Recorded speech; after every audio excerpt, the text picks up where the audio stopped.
Hello students. आधारशिला विद्यापीठ online platform पर आपका स्वागत है। कक्षा 11 का आज हम टॉपिक देखने वाले हैं राजनीतिक विज्ञान का,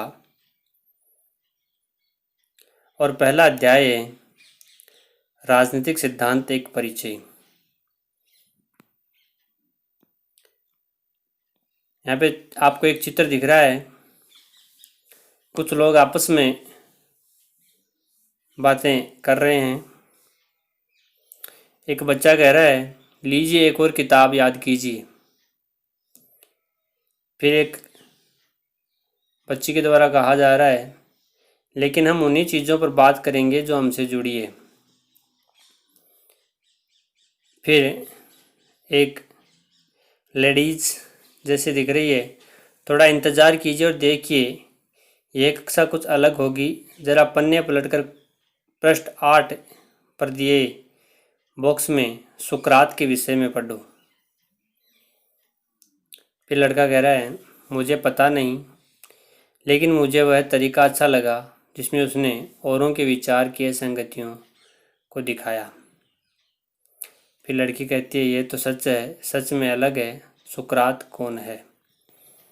तो पहले तो इस क्वेश्चन का जवाब दिया जाएगा। सुकरात प्लेटो के गुरु थे। प्लेटो राजनीतिक विज्ञान के जनक अरस्तु के गुरु थे, और अरस्तु सिकंदर विश्व विजेता सिकंदर के गुरु थे। तो सुकरात को शायद आप जान गए होंगे। सुकरात प्लेटो के गुरु थे, प्लेटो अरस्तु के गुरु थे, और अरस्तु सिकंदर महान के गुरु थे। राजनीतिक सिद्धांत एक परिचय। मनुष्य दो मामलों में अद्वितीय है। उसके पास विवेक होता है और अपनी गतिविधियों में उसे व्यक्त करने की क्षमता होती है। उसके पास भाषा का प्रयोग और एक दूसरे से संवाद करने की क्षमता भी होती है। अन्य प्राणियों से इतर या अलग मनुष्य अपने अंतरतम भावनाओं और आकांक्षाओं को व्यक्त कर सकता है। वह जिन्हें अच्छा और वांछनीय मानता है अपने उन विचारों को साझा कर सकता है और उन पर चर्चा कर सकता है। राजनीतिक सिद्धांत की जड़ें मानव अस्मिता के इन जुड़वां पहलुओं में होती है। यह कुछ खास बुनियादी प्रश्नों का विश्लेषण करता है, जैसे समाज को कैसे संगठित होना चाहिए, हमें सरकार की ज़रूरत क्यों है, सरकार का सर्वश्रेष्ठ रूप कौन सा है, क्या कानून हमारी आज़ादी को सीमित करता है, राजसत्ता की अपने नागरिकों के प्रति क्या देनदारी होती है, नागरिक के रूप में एक दूसरे के प्रति हमारी क्या देनदारी होती है। राजनीति सिद्धांत इस तरह के प्रश्नों की पड़ताल करता है और राजनीतिक जीवन को अनुप्राणित करने वाले स्वतंत्रता, समानता और न्याय जैसे मूल्यों के बारे में सुव्यवस्थित रूप से विचार करता है। यह इसके और अन्य संबद्ध भावनाओं के अर्थ और महत्व की व्याख्या करता है। यह अतीत और वर्तमान के कुछ प्रमुख राजनीतिक चिंतकों को केंद्र में रखकर या ध्यान में रखकर इन अवधारणाओं की मौजूद परिभाषाओं को स्पष्ट करता है। यह विद्यालय, दुकान, बस, ट्रेन या सरकारी कार्यालय जैसी दैनिक जीवन से जुड़ी संस्थाओं में स्वतंत्रता या समानता के विस्तार की वास्तविकता की परख भी करता है, और आगे जाकर यह देखता है कि वर्तमान परिभाषाएं कितनी उपयुक्त है और कैसे वर्तमान संस्था जैसे सरकार का नौकरशाह ब्यूरोक्रेसी और नीतियों के अनुपालन को अधिक लोकतांत्रिक बनाने के लिए उनका परिमार्जन किया जाए। राजनीतिक सिद्धांत का उद्देश्य नागरिकों को राजनीतिक प्रश्नों के बारे में तर्कसंगत ढंग से सोचने और सामयिक राजनीतिक घटनाओं को सही तरीके से आंकने का प्रशिक्षण देना है। इस अध्याय में हम परखेंगे कि राजनीति और राजनीतिक सिद्धांत का अर्थ क्या है और हमें इसका अध्ययन कैसे करना चाहिए। राजनीति क्या है, इस पर हमें वाद विवाद करना है। वैसे राजनीति का शब्द आते ही लोग इसका गलत अर्थ निकाल लेते हैं। कोई भी मामला हो उसमें कहा जाता है कि ये फलां राजनीति कर रहा है, बुरी चीज़ मानी जाती है राजनीति को। लेकिन राजनीति एक बहुत ही अच्छे सब्जेक्ट के रूप में, अच्छे विषय के रूप में आपके सामने है, जिसे राज्य की नीतियाँ निर्धारित होती है, सरकार की नैतिकता, उन्हें किस प्रकार से चलाया जाना चाहिए, ज़्यादा से ज़्यादा लोगों का कल्याण किस प्रकार से किया जाना चाहिए, इसके बारे में बात करती है, न कि जो लोग अर्थ ले रहे हैं उसके बारे में बात कर रही है। तो राजनीति का जो वर्तमान में गलत अर्थ लिया जा रहा है वो सही नहीं है। तो हम देखते हैं राजनीति क्या है। आपने देखा होगा कि लोग राजनीति के बारे में अलग अलग राय रखते हैं। राजनेता और चुनाव लड़ने वाले लोग अथवा राजनीतिक पदाधिकारी कह सकते हैं कि राजनीति एक प्रकार की जन सेवा है। राजनीति से जुड़े अन्य लोग राजनीति को दाव पेचों से जोड़ते हैं तथा आवश्यकताओं और महत्वाकांक्षाओं को पूरा करने के कुचक्र में लगे रहते हैं। कई अन्य के लिए राजनीति वही है जो राजनेता करते हैं। अगर वे राजनेताओं को दल बदल करते, झूठे वायदे और बड़े चढ़े दावे करते, विभिन्न तरीकों से जोड़ तोड़ करते, निजी या सामूहिक स्वार्थों में निष्ठुरता में चरत और घृणित रूप से हिंसा पर उतारू होता देखा है, तो वे राजनीति का संबंध घोटालों से जोड़ते हैं। इस तरह की सोच इतनी प्रचलित है कि जीवन के विभिन्न क्षेत्रों में जब हर संभव तरीके से अपने स्वार्थों को साधने में लगे लोगों को देखते हैं तो हम कहते हैं कि वे राजनीति कर रहे हैं। यदि हम एक क्रिकेटर को टीम में बने रहने के लिए जोड़ तोड़ करते या किसी सहपाठी को अपने पिता की हैसियत का उपयोग करते अथवा दफ्तर में किसी सहकर्मी को बिना सोचे समझे बॉस की हाँ में हाँ मिलाते देखा है, तो हम कह सकते हैं कि वह गंदी राजनीति कर रहा है। स्वार्थपरकता के ऐसे धंधों से मोह भंग होने पर हम राजनीति से हताश हो जाते हैं। हम कहने लगते हैं मुझे राजनीति में रुचि नहीं है या मैं राजनीति से दूर रहता हूँ। केवल साधारण लोग ही राजनीति से निराश नहीं है, बल्कि इससे लाभान्वित होने और विभिन्न राजनीतिक दलों को चंदा देने वाले व्यवसायी और उद्यमी भी अपनी मुसीबतों के लिए आए दिन राजनीति को कोसते रहते हैं। सिनेमा के कलाकार भी अक्सर राजनीति की बुराई करते हैं। यह अलग बात है कि जैसे ही वे इस खेल में सम्मिलित होते हैं, वैसे ही वे अपने को इस खेल की ज़रूरतों के अनुसार ढाल लेते हैं। इस प्रकार हमारा राजनीति की परस्पर विरोधी छवियों से होता है, सामना राजनीति की परस्पर छवियों से होता है। क्या राजनीति अवांछनीय गतिविधि है जिसे हमें अलग रहना चाहिए और पीछा छुड़ाना चाहिए, या यह इतनी उपयोगी गतिविधि है कि बेहतर दुनिया बनाने के लिए हमें इसमें निश्चय ही शामिल होना चाहिए। यह दुर्भाग्यपूर्ण है कि राजनीति का संबंध किसी भी तरीके से निजी स्वार्थ साधने के धंधे से जुड़ गया है। हम समझने हमें समझने की जरूरत है कि राजनीति किसी भी समाज का महत्वपूर्ण और अविभाज्य अंग है। महात्मा गांधी ने एक बार टिप्पणी की थी कि राजनीति ने हमें सांप की कुंडली की तरह जकड़ रखा है। क्वेश्चन आ सकता है छोटा कि राजनीति के बारे में यह टिप्पणी किसने की?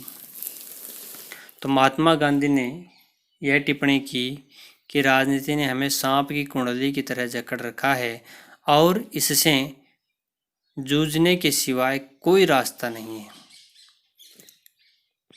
राजनीतिक संगठन और सामूहिक निर्णय के किसी ढांचे के बगैर कोई भी समाज जिंदा नहीं रह सकता। जो समाज अपने अस्तित्व को बचाए रखना चाहता है उसके लिए अपने सदस्यों की विविध ज़रूरतों और हितों का ख्याल रखना आवश्यक होता है। परिवार, जनजातियां और आर्थिक संस्थाओं जैसे अनेक सामाजिक संस्थाएं लोगों की ज़रूरतों और आकांक्षाओं को पूरा करने में सहायता प्रदान करने के लिए पनपी है। ऐसी संस्थाएं हमें साथ रहने के उपाय खोजने और एक दूसरे के प्रति अपने कर्तव्यों को कबूलने में मदद करती है। इन संस्थाओं के साथ सरकारें भी महत्वपूर्ण भूमिका निभाती है। आप यहाँ पे एक चित्र देख रहे हैं, Times of India, RK Laxman. आपको तुरंत राजनीति से संन्यास ले लेना चाहिए। आपके कामकाज का इस पर बुरा प्रभाव पड़ रहा है। वह सोचता है कि वह झूठ और धोखाधड़ी से काम चला रहा है। यहाँ पे एक लेडीज़ अपने बच्चे को लेकर आई है और यहाँ पे कुछ लोग मीटिंग्स में जुड़े हुए हैं। तो सरकारें कैसे बनती है और कैसे कार्य करती है राजनीति में दर्शाने वाली महत्वपूर्ण बातें हैं। लेकिन राजनीति सरकार के कार्यकलापों तक ही सीमित नहीं है। दरअसल सरकारें जो भी करती है वह प्रासंगिक होता है क्योंकि वह लोगों के जीवन को भिन्न भिन्न तरीकों से प्रभावित करता है। हम देखते हैं कि सरकारें हमारी आर्थिक नीति, विदेश नीति और शिक्षा नीति को निर्धारित करती है। ये नीतियाँ लोगों के जीवन को उन्नत करने में सहायता कर सकती है, लेकिन एक अकुशल और भ्रष्ट सरकार लोगों के जीवन और सुरक्षा को संकट में भी डाल सकती है। अगर सत्तारूढ़ सरकार जातीय और सांप्रदायिक संघर्षों को हवा देती है तो बाजार और स्कूल बंद हो जाते हैं। इससे हमारा जीवन अस्त व्यस्त हो जाता है। हम अत्यंत ज़रूरी चीज़ें भी नहीं खरीद सकते। बीमार लोग अस्पताल नहीं पहुंच सकते।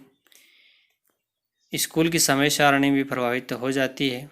पाठ्यक्रम पूरा नहीं हो पाता और हमें परीक्षा के लिए अतिरिक्त कोचिंग और इसके लिए अतिरिक्त ट्यूशन फीस चुकानी पड़ती है। दूसरी ओर सरकार अगर साक्षरता और रोजगार बढ़ाने की नीतियां बनाती है तो हमें अच्छे स्कूल में जाने और बेहतर रोजगार पाने के अवसर मिल सकते हैं। अखबार के मुद्दे देखने हैं। वे कौन कौन से मुद्दे हैं जो समाचारों के प्रमुख शीर्षकों के रूप में छाए हुए हैं? क्या आपको लगता है कि आपके लिए उनकी कोई प्रासंगिकता है? यदि आप राजनीति विज्ञान के विद्यार्थी हैं तो आपको इन चीज़ों की प्रबल आवश्यकता है कि अखबार में कौन कौन सी घटनाएं घट रही है, देश में कौन कौन सी चीज़ें चल रही है, सरकार क्या कानून बना रही है, इसके बारे में आपको अच्छे से जानकारी होनी चाहिए। क्योंकि सरकार की कार्यवाहियों का हम पर गहरा असर पड़ता है। हम सरकार के कामों में खूब दिलचस्पी लेते हैं।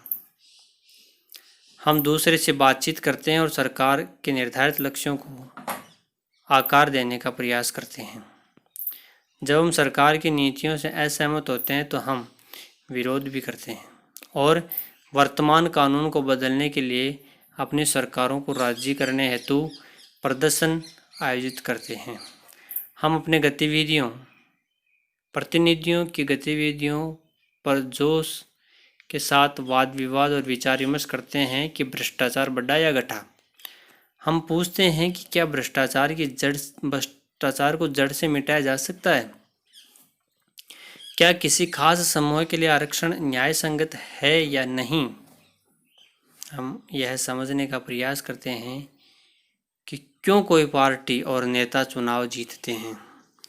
इस तरीके से हम मौजूदा अव्यवस्था और पतन के तर्कसंगत कारण तलाशते हैं और एक बेहतर दुनिया रचने की आकांक्षा करते हैं। निष्कर्ष से पहले कुछ करके सीखना आपको। राजनीति हमारे दैनिक जीवन पर किस तरह असर डालती है। आप अपने जीवन की एक दिन की घटनाओं का विश्लेषण कीजिए। निष्कर्ष यह है कि राजनीति का जन्म इस तथ्य से होता है कि हमारे और हमारे समाज के लिए क्या उचित है एवं वांछनीय है और क्या नहीं। इस बारे में हमारी दृष्टि अलग अलग होती है। इसमें समाज में चलने वाले बहुविध वार्ताएं शामिल है जिनके माध्यम से सामूहिक निर्णय किए जाते हैं। एक स्तर से इन वार्ताओं में सरकारों के कार्य और इन कार्यों का जनता से जुड़ा होना शामिल होता है, तो दूसरे स्तर से जनता का संघर्ष और उनके निर्णय लेने पर संघर्ष का प्रभाव। जब जनता आपस में वार्ता करती है और उन सामूहिक गतिविधियों में भाग लेती है जो सामाजिक विकास को बढ़ावा देने और सामान्य समस्याओं के समाधान में मदद करने के उद्देश्य से तैयार की गई होती है, तब कहा जा सकता है कि जनता राजनीति में संलग्न है। मैं कहता हूँ राजनीति में जनता को बढ़ चढ़कर हिस्सा लेना चाहिए। एक छोटा सा एग्जाम्पल आपको देता हूँ। जैसे मान लो सरपंच के चुनाव हो रहे हैं। ज़्यादातर हमारे आसपास के लोग कहते हैं कि वो सरपंच भी अयोग्य है, वो भी अयोग्य है, वो भी अयोग्य है। यानी सभी उम्मीदवारों को लगभग अयोग्य बता देते हैं और वे हम स्वयं आकलन करते हैं तो कभी कभार वे अपना वोट भी देने नहीं जाते हैं। यदि अयोग्य कहने से उनको हटाया नहीं जा सकता,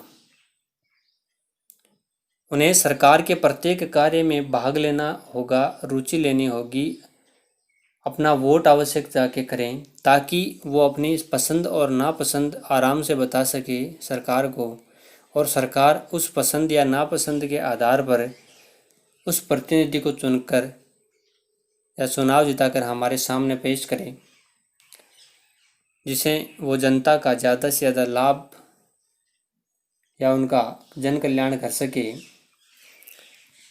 लेकिन अक्सर हमने देखा है लोग ऐसा बहुत कम करते हैं। अब वो क्या चाहते हैं, सरकार बार बार अनुरोध करती है कि लोग ज़्यादा से ज़्यादा वोट डालें। वोट आवश्यक रूप से जब हमें अधिकार मिला है तो हमें उस अधिकार का प्रयोग करना चाहिए ताकि हम सरकार पर नियंत्रण कर सकें। अब है राजनीति सिद्धांत में हम क्या पढ़ते हैं। यदि हम अपने आसपास देखें तो हमें आंदोलन, विकास और परिवर्तन दिखेगा। लेकिन अगर हम गहराई से गौर करें तो हमें यह भी दिखेगा कि निश्चित मूल्य और सिद्धांतों ने जनता को प्रोत्साहित किया और नीतियों को निर्देशित किया है। लोकतंत्र, स्वतंत्रता या समानता ऐसे ही आदर्श सिद्धांत हैं। विभिन्न देश ऐसे मूल्यों को अपने संविधान में प्रतिस्थापित कर उनकी हिफाजत करने का प्रयास करते हैं, जैसा कि अमेरिका और भारतीय संविधान में किया गया है। हालांकि इन संवैधानिक दस्तावेजों की उत्पत्ति रातों रात नहीं हुई। इसका निर्माण उन विचारों और सिद्धांतों के आधार पर हुआ जिन पर कौटिल्य और अरस्तु से लेकर Jean Jacques Rousseau, Karl Marx, Mahatma Gandhi, Baba Saheb doctor B R. Ambedkar तक के समय से वाद विवाद होता आया है। बहुत पहले ईसा पूर्व 5वीं शताब्दी में प्लेटो और अरस्तु ने अपने विद्यार्थियों से विचार विमर्श किया था कि राजतंत्र और लोकतंत्र में से कौन सा तंत्र बेहतर है। एक चीज यहाँ पर आपको गौर करने लायक है, अरस्तु को राजनीति विज्ञान का जनक क्यों कहा जाता है। अरस्तु ही वह पहला इंसान था जिसने विभिन्न सरकारों का अध्ययन किया और उन सरकारों के माध्यम से हमें बताया कि कौन सा शासन श्रेष्ठ है, जनता किस प्रकार के शासन में सुखी रह सकती है और कौन सा शासन जनता का ज़्यादा से ज़्यादा कल्याण कर सकता है। इस बात पर सबसे पहले चर्चा अरस्तु ने की थी। तो बहुत पहले ईसा पूर्व 5वीं शताब्दी में प्लेटो और अरस्तु ने अपने विद्यार्थियों से विचार विमर्श किया था कि राजतंत्र और लोकतंत्र में से कौन सा तंत्र बेहतर है। आधुनिक काल में सबसे पहले रूसो ने सिद्ध किया कि स्वतंत्रता मानव मात्र का मौलिक अधिकार है, यानी प्रत्येक व्यक्ति को स्वतंत्रता प्राप्त होनी चाहिए। ये बात प्रकृतिवादी विचारक जीन जैक जॉक रूसो ने कही थी। कार्ल मार्क्स ने तर्क दिया कि समानता भी उतनी ही निर्णायक होती है जितनी कि स्वतंत्रता, यानी जितनी जरूरी स्वतंत्रता होती है उतना ही जरूरी होता है समानता। अपने देश में गांधी जी ने अपनी पुस्तक हिंद स्वराज, कौन सी पुस्तक, हिंद स्वराज में वास्तविक स्वतंत्रता या स्वराज के अर्थ की विवेचना की। अंबेडकर ने जोरदार तरीके से तर्क रखा कि अनुसूचित जातियों को अल्पसंख्यक माना जाना चाहिए और उन्हें विशेष संरक्षण मिलना चाहिए। इन विचारों ने भारतीय संविधान की प्रस्तावना में स्वतंत्रता और समानता को प्रतिष्ठित किया। भारतीय संविधान के अधिकार वाले अध्याय में किसी भी रूप में छुआछूत का निषेध किया गया है और गांधी के सिद्धांतों को नीति निर्देशक तत्वों में शामिल किया गया है। राजनीति सिद्धांत उन विचारों और नीतियों को व्यवस्थित रूप से प्रतिबिंबित करता है जिनसे हमारे सामाजिक जीवन, सरकार और संविधान ने आकार ग्रहण किया है। यह स्वतंत्रता, सम्मान, न्याय, लोकतंत्र और धर्मनिरपेक्षता जैसे अवधारणाओं का अर्थ स्पष्ट करता है। यहाँ पे आपके लिए एक टिप्पणी करना, आपको ऐसे किसी भी राजनीतिक चिंतन के बारे में संक्षिप्त टिप्पणी लिखिए जिसका उल्लेख अध्याय में किया गया हो, चाहे आप महात्मा गांधी के बारे में करें, कार्ल मार्क्स के रूप में करें, या जॉक रूसो के बारे में करें, डॉक्टर भीमराव अंबेडकर के बारे में करें। यह कानून का राज, अधिकारों का बंटवारा और न्यायिक पुनरावलोकन जैसी नीतियों की सार्थकता की जांच करता है। न्यायिक पुनरावलोकन का तात्पर्य है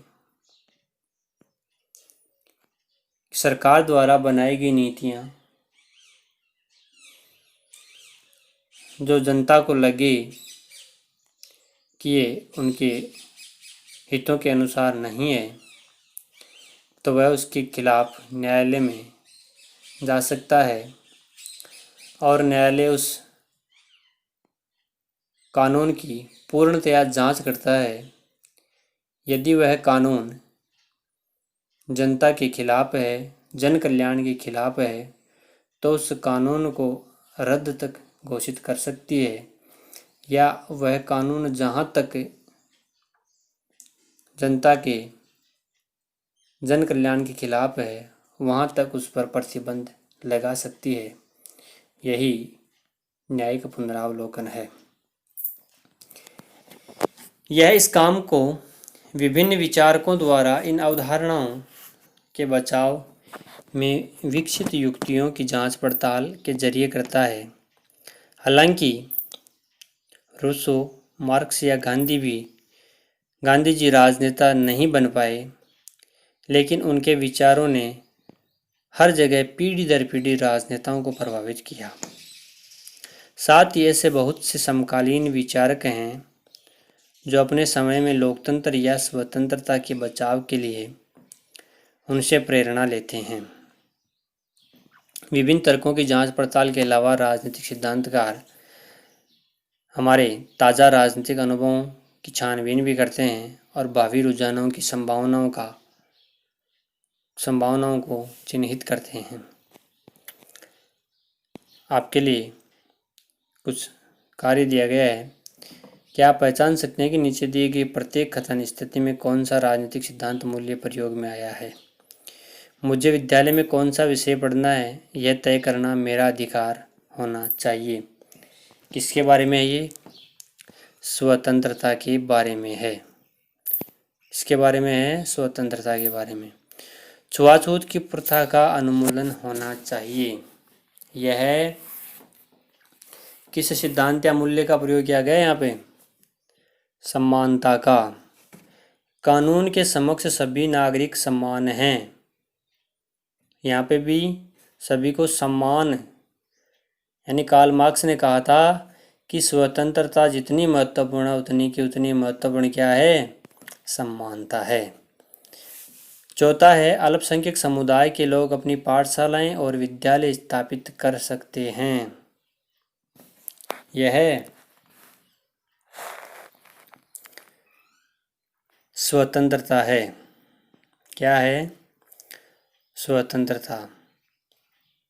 भारत की यात्रा पर आए हुए विदेशी भारतीय चुनाव में मतदान नहीं कर सकते। यह क्या है? यानी कोई भी विदेशी भारत में जो चुनाव हो रहा है उस चुनाव में मतदान नहीं कर सकते, यानी भारतीय लोगों को समानता दी गई है, विदेशियों को नहीं। मीडिया या फिल्मों पर कोई भी सेंसरशिप नहीं होनी चाहिए। स्वतंत्रता की बात की गई है। विद्यालय के वार्षिकोत्सव की योजना बनाते समय छात्र छात्राओं की सलाह ली जानी चाहिए। आपके सामने है, क्या होना चाहिए? आपको जवाब देना है। गणतंत्र दिवस के समारोह में प्रत्येक को भाग लेना चाहिए, यानी दोनों में क्या है? समानता। लेकिन क्या ये सब अब हमारे लिए प्रासंगिक है?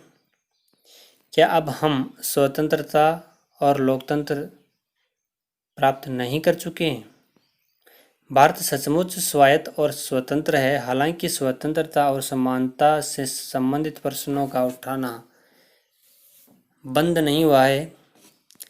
ऐसा इसलिए कि स्वतंत्रता, समानता तथा लोकतंत्र से संबंधित मुद्दे सामाजिक जीवन के अनेक मामलों में उठते हैं और विभिन्न क्षेत्रों में अलग अलग रफ्तार से अपनी बढ़ोतरी हो रही है, उनकी बढ़ोतरी हो रही है। उदाहरण के लिए राजनीति क्षेत्र में समानता समान अधिकारों के रूप में बनी है, लेकिन ये आर्थिक और सामाजिक क्षेत्र में उसी तरह नहीं है। आपने देखा होगा, कई समाज में उच्च वर्ग के लोग होते हैं, कई निम्न वर्ग के लोग होते हैं। कईयों के पास धन बहुत ज़्यादा होता है, कईयों के पास 2 वक्त की रोटी समय पर नसीब नहीं होती है। तो ये आर्थिक समानता और सामाजिक असमानता का उदाहरण है। लोगों के पास समान राजनीतिक अधिकार हो सकते हैं, लेकिन हो सकता है कि समाज में उनके साथ जाति या गरीबी के कारण अभी भी भेदभाव होता हो। संभव है कि कुछ लोगों को समाज में विशेषाधिकार प्राप्त हो, वहीं कुछ दूसरे बुनियादी आवश्यकताओं तक से वंचित हो। कुछ लोग अपना मनचाहा लक्ष्य पाने में सक्षम हैं, जबकि कई लोग भविष्य में अच्छा रोजगार पाने के लिए जरूरी स्कूल पढ़ाई में भी असक्षम है। उनके लिए स्वतंत्रता भी दूर का सपना है।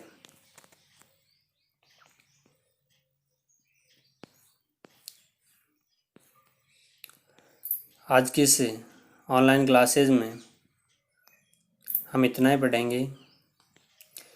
साथ ही आपको सूचित किया जाता है कि जितने भी अपने सहपाठी जो आर्ट लेना चाह रहे हैं उन्हें आप जोड़ें। ज़्यादा से ज़्यादा ऑनलाइन क्लासों का लाभ उठावें। किसी प्रकार की कोई समस्या हो तो हमारे प्रधानाध्यापक प्रिंसिपल महोदय कृष्णकांत जी, बजरंग जी रणवा सर और मुकेश जी पारिक से आप संपर्क करें। ज़्यादा से ज़्यादा इस ऑनलाइन प्लेटफॉर्म का फ़ायदा उठाएं और अपने कोर्स को सुचारू रूप से बनाए रखें। धन्यवाद।